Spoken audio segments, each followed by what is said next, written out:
Abang jago, yeah boom boom boom boom boom. Emang abang jago. Abang jago. Abang jawab gosip. Jago, ampun bang jago.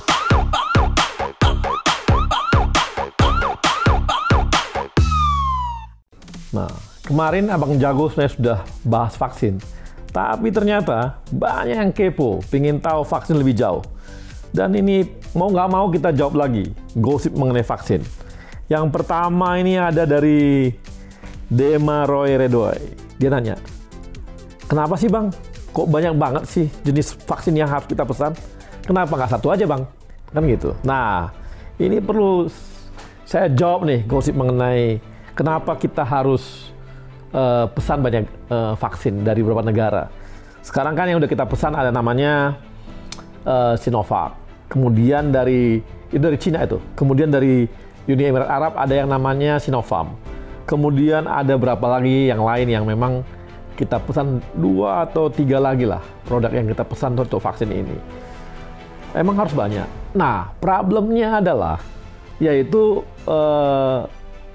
kita kan butuh sekitar 60% penduduk kita itu harus divaksin supaya kita terpenuhi yang namanya herd immunity. Nah, ini adalah jumlah minimal. 60% dari penduduk kita itu sekitar 160 juta orang yang harus divaksin. Karena vaksin kita itu nanti ada namanya vaksin yang inaktif, 2 kali disuntik, maka kita butuh 2 vaksin untuk 1 orang. Jadi total ada 320 juta vaksin. Nah, dari Sinovac itu hanya dapat 140 juta. Dari Sinopharm itu dapatnya 30 juta. Nah, gosip kedua. Gosip kedua ini datang dari, Bang, apakah vaksin itu semuanya harus diuji coba di Indonesia? Apakah negara lain bisa kita pakai untuk negara kita walaupun tidak dicoba di Indonesia? Nah, kalau itu kita dengarkan nih. Saya nggak mau jawab kalau yang ini kan sangat penting yang berhubungan sama medik. Kita tanya aja sama ahlinya. Ini adalah ketua uji klinis tahap 3 Profesor Unpad yang punya pengalaman 32 tahun ngurusin vaksin di Indonesia ini. Uji klinis fase 3 itu harus multi center. Nggak bisa satu center. Nah, kita dilakukan di sini uji klinisnya yaitu di Indonesia, di Bandung. Tapi kan kita juga ada lagi yang tempat lain, ya, karena Sinovac itu kerjasama dengan Bio Farma. Tapi Sinovac juga bekerja sama dengan tempat lain. Contohnya di Brazil, kemudian di Brazil, kemudian Amerika Latin, kemudian Turki, dan sebagainya gitu. Nah, nanti hasilnya dari sebagainya itu, hasilnya harus sama yang di Bandung. Kalau nggak sama, WHO akan memberikan catatan khusus dan akan ditanya-tanya apa sebabnya. Tapi harusnya harus sama, sehingga WHO akan menyatakan bahwa vaksin ini bisa digunakan secara umum di mana-mana, di negara-negara manapun gitu loh, karena hasilnya harus sama. Dan memang itu komitmen global begitu kalau untuk vaksin. Jadi harus sama ininya, hasil antara di Brazil maupun di Indonesia harus sama. Jadi jelas kan apa kata Profesor Kusnandi? Ternyata bisa memakai bahan uji klinis atau vaksin yang sudah dilakukan di negara lainnya. Ini sama aja seperti vaksin-vaksin yang lain. Nah, ini gosip ketiga, ini penting betul nih.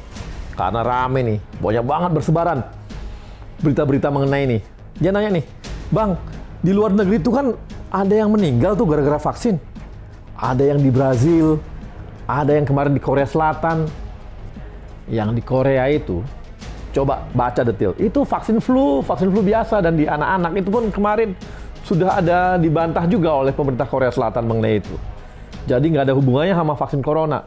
Nah, yang di Brazil gimana? Nah, coba nih kita lihat nih berita yang di Brazil itu, yang katanya berasal dari vaksin AstraZeneca.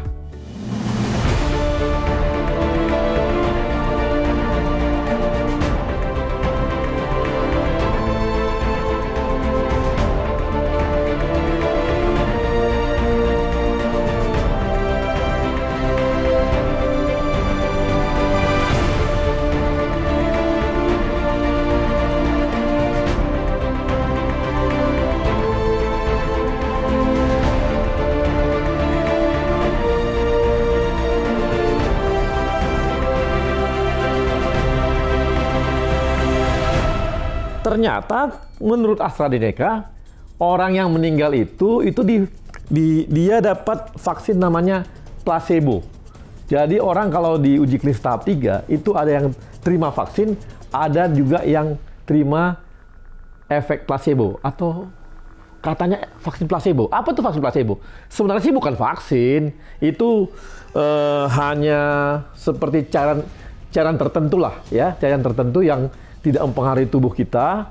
Dan mau dilihat apakah kalau dikasih placebo itu akan membuat timbul yang namanya antibodi dari manusia atau orang yang diuji itu. Nah, yang keempat nih, seru nih, Bang, kan corona di Indonesia itu beda sama negara-negara lain.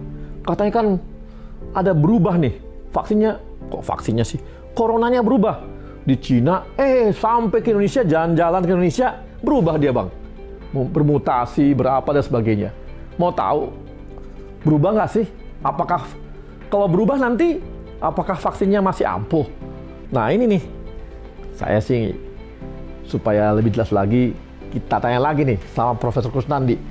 Beliau akan jawab mengenai itu. Silakan, Prof. Mutasi virus, ya. Ada yang berbeda di Amerika, ada yang berbeda di Inggris, ada yang berbeda di Australia, dan mungkin di Sumatera atau apa. Menurut saya, karena virus ini baru kita kenal baru 10 bulan. Pertama kali dunia mengenal virus COVID ini di Wuhan pada bulan Januari. Dan ini virusnya sangat ganas dan sampai sekarang ini udah hampir 30 juta orang kena penyakit ini dan udah banyak yang meninggal termasuk di Indonesia. Sehingga kita sebagai tenaga kesehatan harus mencari solusinya, mencari obat dan mencari vaksin untuk mencegahnya. Ya, jadi itu ya. Jadi kita baru kenal. Nah, baru 10 bulan. Jadi kalau menurut perkiraan saya, dia kuman ini mutasi selama 10 bulan, tapi tidak akan merubah secara bentuknya secara luas, ya, sehingga bentuknya itu masih hampir sama. Atau nanti barangkali kalau udah berapa tahun itu kita bisa lihat. Nah inilah pentingnya uji klinis, ya. Nanti kita lihat, tadi kan udah dikatakan tadi di bulan begitu disuntik, ya kan, sebelum disuntik diambil darah. Begitu 2 minggu setelah disuntik kita ambil darah lagi, kita ukur titer antibodinya. Terus 3 bulan kita ukur titer antibodinya. Terus 6 bulan kita ukur titer antibodinya. Nah setelah 6 bulan itu berapa titer antibodinya? Apakah tetap tinggi atau tidak?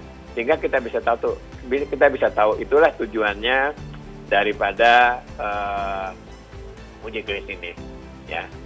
Mungkin itu sedikit dari saya. Nah, jadi jelas nih jawaban dari Pak Prof kita.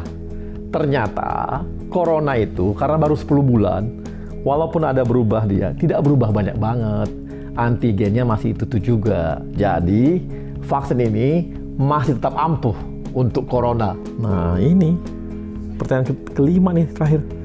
Saya bingung nih, memang saya ini apa ahli percintaan ya? Ini ada pertanyaan nih dari Alika Safira.